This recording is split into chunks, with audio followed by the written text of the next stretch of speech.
When you are in prison, there are many choices one can make about how to belong, stay safe, and spend your time. You can find a community based on race, or workout routine, or religion. You can protect yourself with violence, non-violence, or something in between. You can spend your time in recovery groups, education, or drug use. So it's an interesting choice to say, I think of myself as part of Israel. When you convert, you're actually given a lineage, and it's just like, wow. I think that many of them have found their true identity. This is where I belong. Finding your sense of belonging in prison amongst the Jewish people is no easy feat, especially if you weren't born Jewish and it's forbidden by Jewish normative conversion practices to convert while in prison. And yet Ari and Josh do just that. This is the story of their journey of Jewish belonging while incarcerated. Welcome to Tales of the Unbound, Episode 1, Jewish Enough. It begins with Amy, the interim executive director of University Beyond Bars, visiting a prison in Washington State about an hour from where she lives. On one of her tours, she notices a man who stands out. I approached this young man who was wearing a kippah and kind of tongue-in-cheek said, "So what's with the kippah?" And he said, "Wait, you know that word?" And I said, "Yes, I'm one of you." He was like, "No way, get out." I said, "Yes way." The encounter leads to a conversation about Judaism in prison. Some of them came from families that were totally disconnected Jewishly, but then got to prison and needed to find something to hold on to. And so many people find religion, and some of them were drawn back into Judaism. And so I would say that they were kind of this ragtag group of men who gathered as often as they were able to, but they didn't have a consistent sponsor. And I approached the chaplain at Washington State Reformatory and asked if I could become the Jewish chaplain for Monroe. And he was super excited for the men and for me to be able to do that. One of the members of that ragtag group was Ari, a muscle-bound autodidact who, while incarcerated over the last 2 decades, taught himself multiple languages, learned to paint, became the muralist for the prison, and provides the daily workout regimen for his crew. For years, the small group met for Shabbat, Sabbath worship.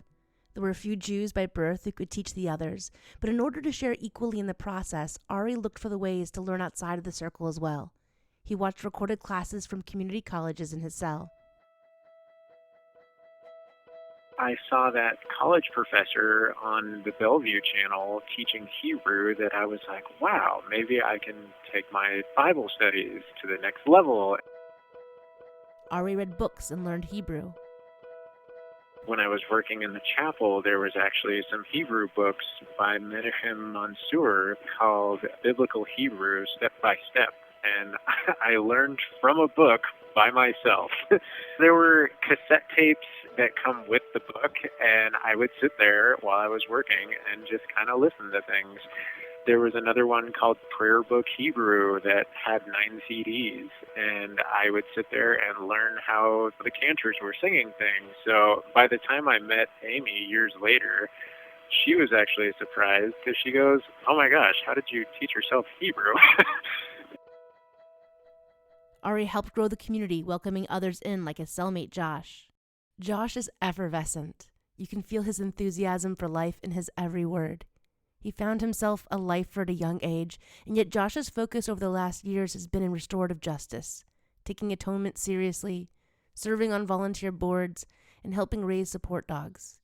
He makes jewelry, he's written books, and he was looking for a spiritual compendium to the hard work of restorative justice. You know, it was very interesting to them that somebody that's full of tattoos and blonde hair, blue eyes would come into this space. I did maybe seem out of place slightly, but I didn't feel like anybody was trying to push me away. I felt very embraced. Then the COVID pandemic hit, and the men were confined to their cells and pods. Ari and Josh received tablets for education, and the world of Judaism became more accessible than ever. So there were literally thousands of podcasts to choose from, and it was just something that I came across in the Jewish section, and I was like, oh, Judaism Unbound, this one seems cool. And I started listening to a few of the episodes. And both Ari and Josh had little interaction with Judaism and Jewish people before prison. Ari found Judaism early on through the lens of study, while Josh found it later on through the lens of faith. In this story, we won't be making a declarative dogmatic statement about what it means to convert or be Jewish, because we agree with Ari. You know, I love history, tradition, and rituals, but I think there's more than one way to do Jewish. There's no one right way to do anything as far as I'm concerned. And we won't be talking about the crimes that led Josh and Ari to be incarcerated, because we agree with Amy. From the very beginning, I never asked any of them what they did to end up in prison. Not my place, not my business, unless they want to share. And I think that's an important aspect of this sacred space, that there's no judgment that anybody is making on anyone else about the depths of the crime that they committed to land in prison. What we're talking about here are two men seeking a place of belonging, rich in curiosity and self-reflection, finding faith and community in Judaism, and then slowly growing that circle of belonging. In terms of physical safety, there is no benefit to identify as a minority by choice in prison. A couple of our members were both attacked in other facilities. There are stories after stories of targeted abuse, violence, and discrimination against Jewish people in prison. White supremacist movements are really popular in prison, and a number of the guys were moved from prisons where they were being harassed regularly because of their Jewish identity. Why would anyone choose to be Jewish in prison? And I can only say that I don't think that I found Judaism. I think Judaism found me. One day, they're all working out in the yard. there was this guy who always seemed to be around the pull-up bar and the dip bars. And we were, of course, always hanging out together in their little trio, working out, laughing, joking, having a good time, kind of carefree. But what he didn't know was that they were Jews. All he knew was is he looked at a group of guys, and they were always laughing, joking, ribbing each other, having a wonderful time. So he went up to them and asked, what kind of people laugh in prison? Jews. Jews. That's where I need to be because that's what I want to do. And yet they couldn't convert formally to Judaism. There was this notion of you can't convert while incarcerated because you're not free to make those decisions. So when any of them had asked about conversion, in sort of the typical places where they would think to ask, there was always a tacit no, right? There's no such thing as conversion in prison because you can't do it freely.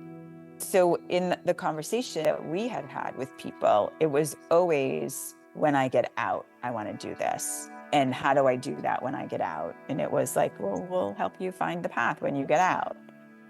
Well, in my circumstance, I have life without parole at this moment. So what would they say about that? Where does free will come into play? And would they deny me a conversion and the opportunity to be able to practice in a meaningful way and be a part of this community simply for the sentence that I've received? I was never more free and able to make that choice freely than I was at this point in time after I'd been in the Jewish community. I had shed everything that was holding me down. Everything that was shackling me to the past was gone. I had fully rehabilitated and became a member of this community in more ways than one. Okay, let's pause here for a moment for some context on Jewish conversion. In the Jewish tradition, conversion is supposed to be hard. It's a long process with a built-in system of turning people away and a sentiment that you can live a Jewish life without converting. In some ways, it's a really beautiful notion. We don't necessarily need more Jews. We need more people living good lives. In a religion that is this world oriented, we have little interest in saving souls for the sake of heaven. We are much more interested in the healing and hard work of justice, tikkun, in this lifetime. And for that, you just need to be a good human, not a good Jewish human. But if you want to convert, even though Judaism has no need for you to do so, there are some stipulations. 1. You must have free will. Total autonomy in body and spirit.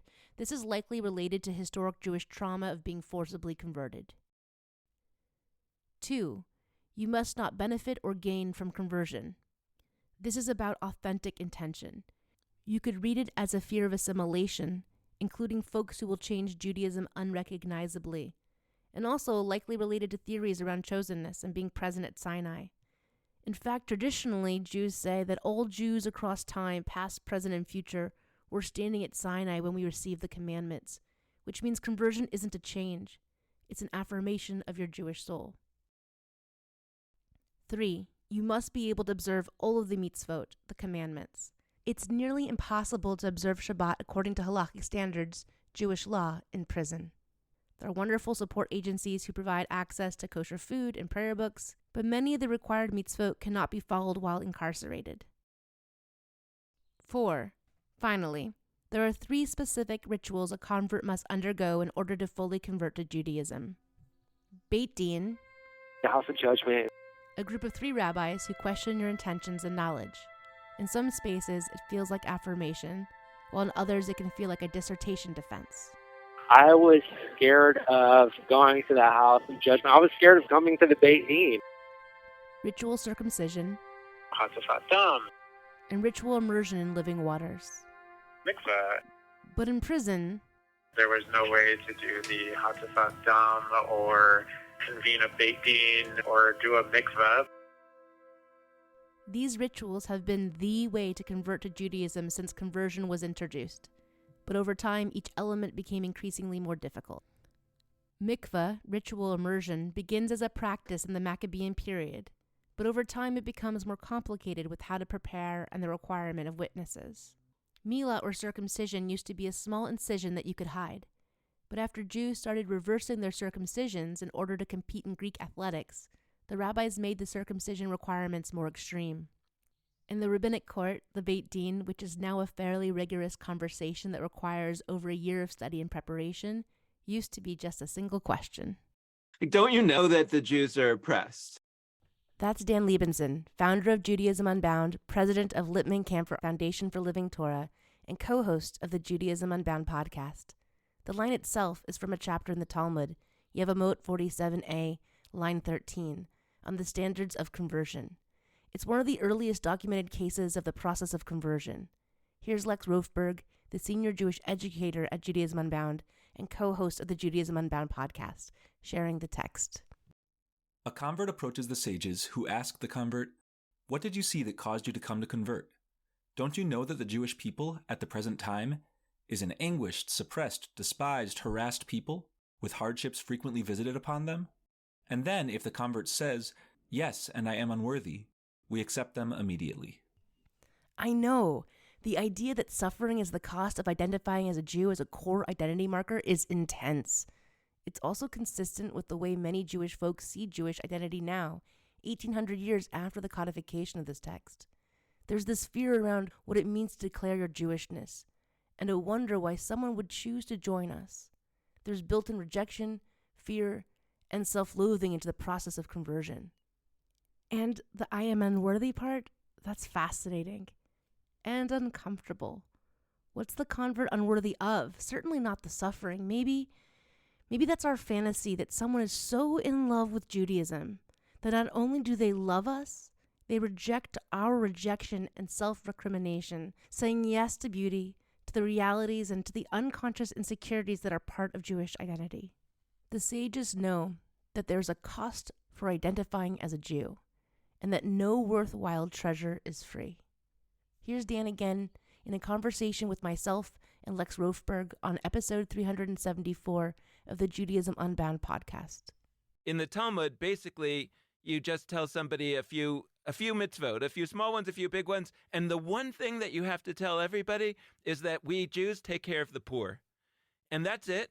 And so then you just jump into the mikveh, the ritual bath, and you do a ritual immersion, and you're Jewish. And there is no conversion class.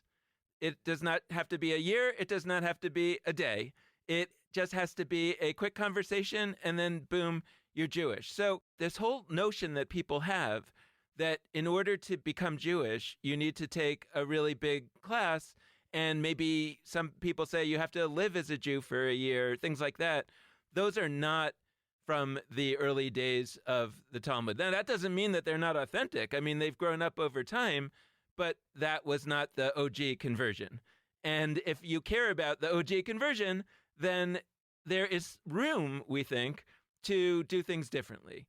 I'll tell you, I am a West Coaster who's been transplanted to the Midwest. There's so many things I don't understand still after being here more than a decade about like how much you're allowed to talk to someone at the butter aisle in the grocery store here.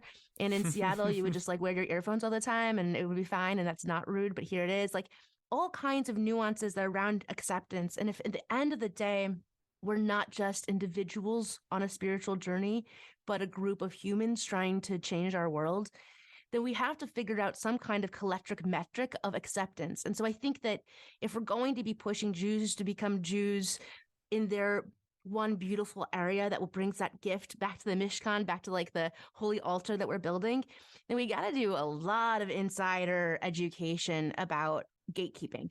My biggest problem in my work is the gatekeeping and what it means to actually truly accept, and for myself too. Maybe like a separate course is needed for longstanding Jews to learn to not gatekeep. And what does it mean to have an orientation to Judaism where gatekeeping becomes a ridiculous thing to think about? Like somehow, How could you keep a gate? There are no gates. You're standing guard in this place where the gate used to be, but there's actually no gate.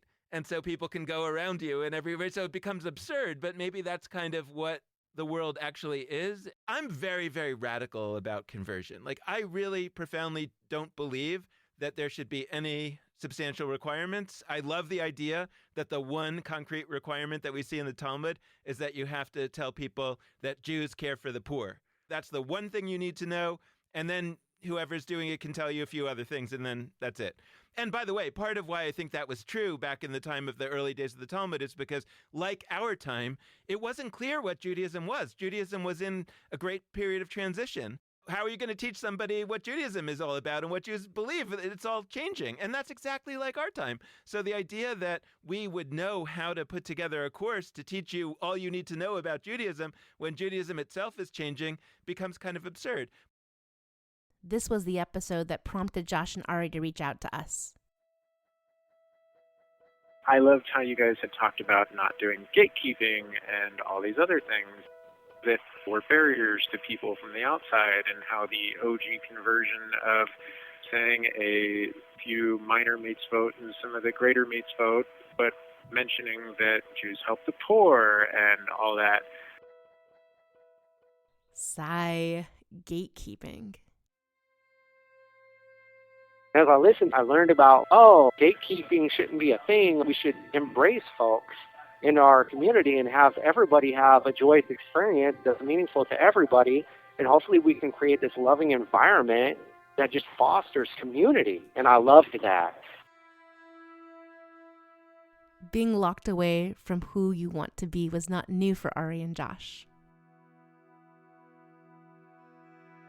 Going into the prison, there are these very big metal doors that you go into from the outside. So you go into one, then it closes behind you, and there's one in front of you. Those doors clank shut, and it was really jarring to hear that sort of slamming of the door. And I could only think about like what that must be like for them all the time, right? Having their own cell doors closed like that 3 times a day, whatever it is for them.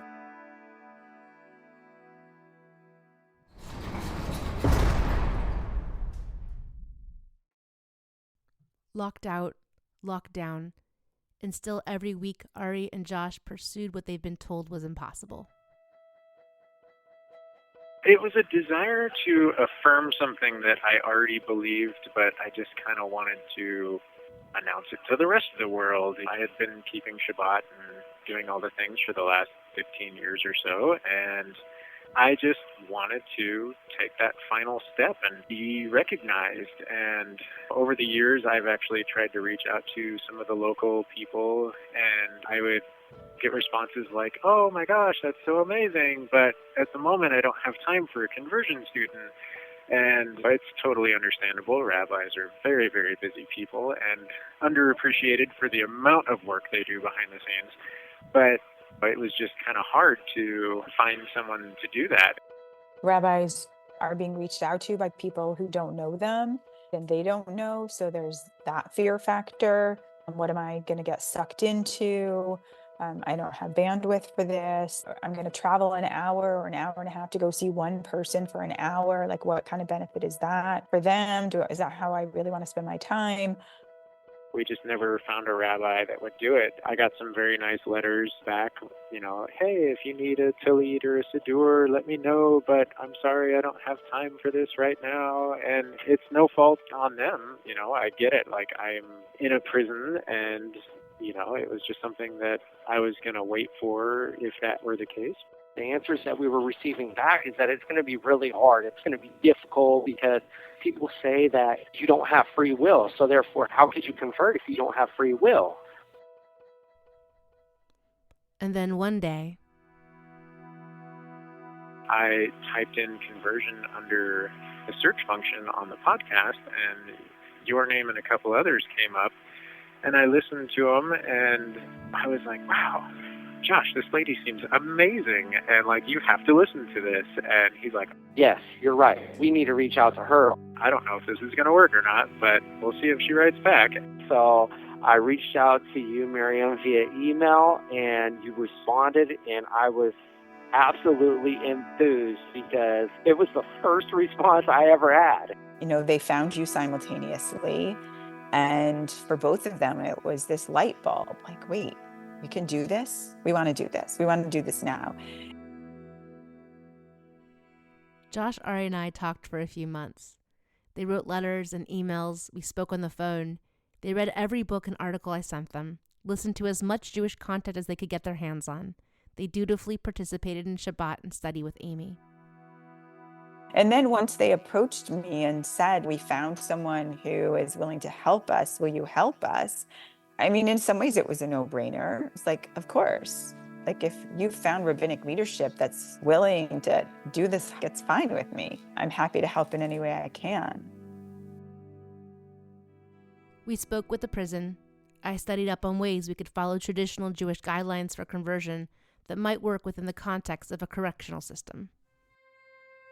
So for me, reaching out to you and having you say, "This is possible," where I thought it wasn't possible for me because I'm serving this sentence where they say you will die in prison. And I think there's a lot of folks inside prison that are suffering from this same thing. They are told, "You are going to die in prison. There will be no relief for you. There will be no recompense. There will be no burning of a sacrifice at an altar, like we read about in Vayikra, my parshat. There will be no justification for who you are to allow you to become this person that you believe that you are." But yet, in that moment, you decided that nothing is impossible. And that resonated with me. And that's whenever I was like, holy smokes. Holy smokes is right. And I was all in. I flew out to Seattle, drove the hour up to the prison, and began a journey of radical transformation. Where previously there had been no mikveh, no milah, no Beit Din. Somehow you found a way to do all the above. I stood in front of the makeshift mikveh we'd made out of collected rain and lake water, watching this community of men bear witness to their friend's transition. When you go under, when you emerge, you'll be fully a Jew. In all the ways, in every place that can recognize this, that's what you are, and you have to hold that true in yourself. So no one can take that away. When you come up, you're fully in that way. But this is our oldest tradition that you're acting right now in this place that you've made holy through your work. Okay, you got it.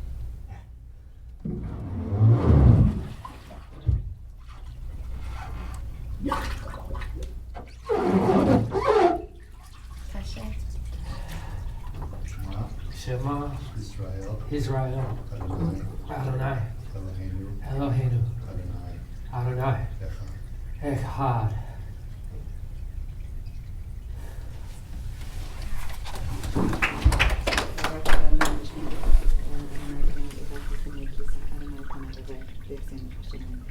May God bless you and keep you. May his countenance shine upon you, be gracious unto you, grant you peace now and forevermore. Amen. Amen. You did it, bud. Do you want to tell? You did the thing. Proud of you.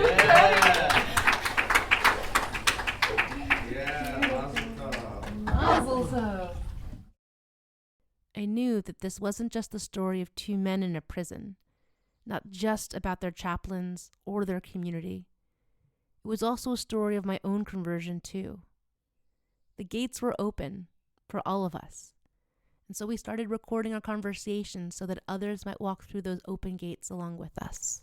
Hello, this is a free call from Joshua Phillips. Ari Kingsman. an incarcerated individual at Monroe Corrections Complex. To accept this free call, press 1. To refuse this free call, press 2.